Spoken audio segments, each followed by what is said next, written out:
설날 다가오는데 급하니까 그냥 합쳤네? 딱 한 거야. 합쳤으면 또 계속 가야 되는데 또 찢어지네?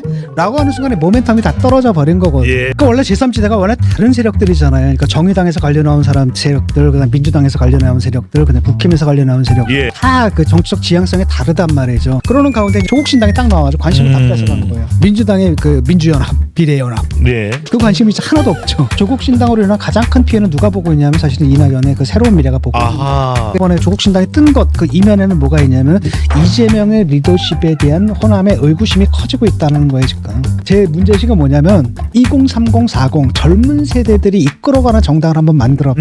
캐스팅 보트를 할 세력은 있어야 된다. 제대로 된. 예.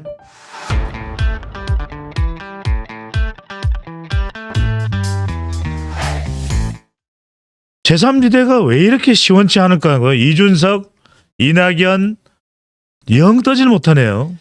그러니까 원래 제3지대가 원래 다른 세력들이잖아요. 그러니까 정의당에서 관련 나온 사람 세력들, 그다음 민주당에서 관련 나온 세력들, 그다음 국힘에서 관련 나온 세력들. 예. 다 그 정치적 지향성이 다르단 말이죠. 그러니까 이들이 공통점으로 할 수 있는 것, 그들을 공통점으로 묶어줄 수 있는 건 뭐냐면 당에서 문제가 있을 때 그래도 합리적인 비판을 했던 세력이다. 그럼 거기다가 이제 방점을 찍고 그렇게 나갔으면 참 좋았는데. 예. 거기서부터 이제 싸움질을 시작한 거 아니에요? 아하. 그러니까 그런 훈련을 애초에 그렇게 할 생각이겠건데, 그러니까 애초에 제3지대다라고 나와서 그걸 목표로 한 것은 금태섭 그 세력밖에 없어요. 애초에 그걸 노린 세력. 예. 나머지들은 당에서 한번 버텨보다 안 되니까 나와버린 거거든요. 아하. 이쪽도 마찬가지고 이준석 계열도 마찬가지고 그러다 보니까 이 제3지대에 대한 명확한 비전이 없었던 거예요. 어떤 논리로 유권자들 설명할 것인가. 지금도 생각해 보세요. 개혁신당을 왜 찍어야 되는데 이유 아세요? 하하. 모르겠죠, 잘. 호호. 개혁신당을 왜 찍어야 되는데 예. 잘 모르겠죠. 이거란 말이에요, 지금. 아하. 하다못해 뭐 중도혁명을 하겠다라든지 뭐 등등등등. 예. 그러니까 애초에 그걸 준비하고 나왔어야 되는데 그 다음에 이제 또 다른 그러니까 공동의 비전을 마련하는데 실패했던 거예요. 예. 그래서 그때 이제 금태섭이 그 얘기를 했었지 않습니까? 최저 강령 확인하자. 우리가 서로 다르다. 그럼에도 불구하고 같이 할 수 있는 강령들이 뭔지 확인하자. 공동의 비전을 만들자라고 했는데 아무도 관심 없었잖아요. 그걸 안 만들고 이준석은 막 때렸거든요. 예. 그 노인 무임승차 막 때렸단 말이죠. 해지.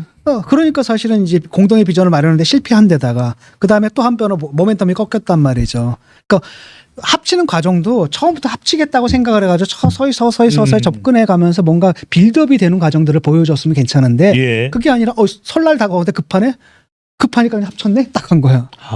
그 다음에 또 뭐 합쳤으면 또 계속 가야 되는데 또 찢어지네? 라고 하는 순간에 모멘텀이 다 떨어져 버린 거거든요. 예. 그러는 가운데 이제 또 누가 나온 겁니까? 조국신당이 딱 나와가지고 관심을 다 뺏어가는 거예요. 그래서 조국신당이 두 가지 관심을 뺏어가는데 민주당의 그 민주연합, 비례연합. 네. 그 관심이 하나도 없죠. 그 관심이 되는 건 오로지 그 통진당이냐 뭐냐 이것만 얘기되고 예. 그걸 뺏어간 거고 그다음에 그 민주당에 실망했던 세력이 일로 와야 되는데 오지 못하고 어디로 가는 겁니까? 거기서 댐이 딱 생겨서 조국신당이 좀 가버린 거죠. 이렇기 때문에 사실 지금은 미적거리는데 이제라도 그 분명하게 왜 개혁신당을 찍어야 되는지 그 이유를 좀 제시를 해야 됩니다. 아직까지는 그 아젠다가 지금 안 나오고 있거든요. 그래서 공천이 확정됐으면 굉장히 많은 지역구에서 의석을 내는 출마시키는 것 같더라고요. 예. 그러니까 TK 대구 경북 빼고는 거의 전부에서 내는 거거든요. 그것도 엄청난 거예요, 사실은.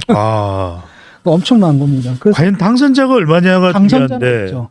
당선자는 없는데 문제는 뭐냐면 지역구에서 싸워야지 이제 비례대표라도 나와요. 예. 그래서 내가 소수 정당을 많이 해봤잖아요. 우리가 지역구 나간다는 것은 나갈 사람이 없습니다. 왜?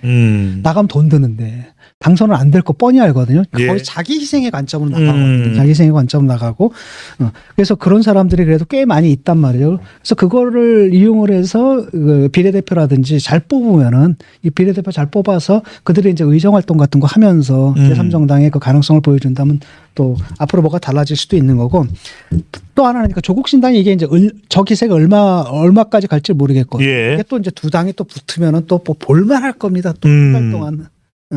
라고 했을 때 그 양당의 그 더블 헤이터라 그러죠. 얘네들은 얘네들 헤이트하고 예. 이쪽은 저쪽을 헤이트하고. 근데 보통 사람들은 그래서 둘 다 헤이트하고. 그 더블 헤이터들에게 뭐가 될 수 있는 겁니까? 선택지가 될 수 있는 그런 가능성을 열어줬으면 좋겠습니다. 예. 일단 저는 제 문제의식은 뭐냐면 20, 30, 40 젊은 세대들이 이끌어가는 정당을 한번 만들어봐. 나는 그냥 입 딱 다물고 뭐 하든지 니들이 알아서 결정하고 그냥 선거 비용 같은 것들을 좀 모아서 예. 후원하겠다라는 거고. 아니 교수님 말씀하신 대로 개혁신당이 가졌던 큰 목표 또는 큰 가치 또는 경쟁력은 사실은 2030 MZ 세대가 결집되는 예. 그런 정당을 많이 기대했는데 정작 운영되다 보니까 그렇지는 못한 것 같습니다. 아니, 그러니까 지금은 그래도 당 대표가 이준석이고 예. 나오는 사람들도 거기서 활동하는 사람들 보면 아직은 젊은이들이거든요. 그래서 저는 이번 선거 끝난 다음에 뭔가 좀 프로젝트를 짜서 그 진용을 좀 갖춰서 뭔가 좀 했으면 좋겠다는 생각이 들고, 그러니까 이걸 좀 봐야 돼요. 그러니까 민주당에서는 조국 신당을 갖다 우당이라고 생각을 하거든. 예. 어차피 하나가 될 거라고 생각해요. 근데 문제는 뭐냐면 여기서는 국힘에서는 개혁신당을 갖다가 그 적이라고 생각을 해요. 아하. 이러다 보니까 어떻게 그냥 포위가 돼 버리거든. 예. 그러면 국힘하고 다 개혁신당도 국힘 공격하고 조국신당도 이거 공격하고 민주당도 국힘 공격하고 그러니까 이렇게 포위된 양상이 있단 말이죠. 그래서 관계를 꼭 그렇게 가야 했을까라는 약간 예. 유감이 좀 남아 있습니다. 자, 민주당이 조국 혁신당과 결합하고 협력하는 전략을 선택하고 있는 마당인데 국민의힘으로서도 개혁신당과 좀 협력하는 전략으로 나가는 것도 도움이 될까요? 애초에 그렇게 가면 좋거든요. 왜냐하면은 그 국힘이 마음에 안 들어가서 떨어져 나가는 사람들 담을 수 있는 그릇 뭐 이렇게 생각했으면 좋은데 워낙 싸움 감정들이 너무 싶어요. 예. 그러니까 이준석도 딱 공격하는 거면 민주당 공격보다는 어이가 많아요. 국힘 공격이 더 많거든요. 아하. 근데 거기서 좀 벗어나야 되거든요. 음. 거기서도 그런 원안에서 좀 벗어나서 제대로 된 제3당의 활동들을 한다면 일단은 저는 모르겠습니다. 이번에 이렇게 되긴 했지만은 그래도 제3지대에다가 저는 이제 힘을 실어줄 생각이죠, 개인적으로. 그래서 캐스팅 보트를 할 세력은 있어야 된다, 제대로 된. 예. 자, 새로운 미래도 잠깐 이야기 나눠볼까요? 이낙연 전 총리는 이낙연 새로운 미래 대표는 장고 끝에 광주 광산을에 출마하기로 결정을 내리고 발표를 했습니다. 광주 광산을은 바로 이재명 대표의 민주당에서 무소속으로 갔다가 또 그 이전에 검수완박을 할 때였죠. 다시 또 법제사법위원회에서 무소속으로 갔다가 다시 복당을 하는 우여곡절을 겪은데 민영배를 이겨야 이낙연 대표의 또 새로운 미래의 호남 교도보가 만들어질 수 있는데 가능할까요? 현재로서는 뭐 어렵지 않겠습니까?